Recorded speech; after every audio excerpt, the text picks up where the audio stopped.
சூப்பரான ஒரு one pot recipe தாங்க சிறுகீரை பருப்பு சாதம். இது ரொம்பவே சுலபமாகவே செய்யலாம். அது மட்டும் இல்லை, குழந்தைங்களுக்கு லஞ்ச் பாக்ஸுக்கு சூப்பராகவே பேக் பண்ணி கொடுக்கலாங்க. இதோட டேஸ்ட்டு அவ்வளோ சூப்பராக இருந்துச்சு. எப்படி செய்யலான்னு பார்க்கலாமா?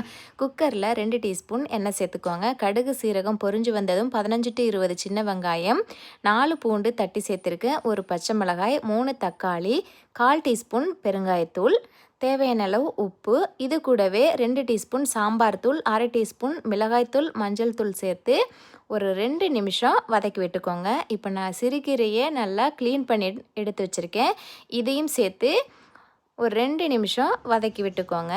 நான் 1 கிளாஸ் அரிசி, 1/4 கப் பருப்பு சேர்த்து ஒரு 20 நிமிஷம் ஊற வச்சு எடுத்து வச்சுருக்கேன். இப்போ 2 கிளாஸ் தண்ணி சேர்த்து நம்ம ஊற வச்ச அரிசியும் பருப்பையும் சேர்த்து நல்லா கலந்து விட்டு 2 விசில் விட்டு வேக வச்சுக்கோங்க. அவ்வளவுதாங்க.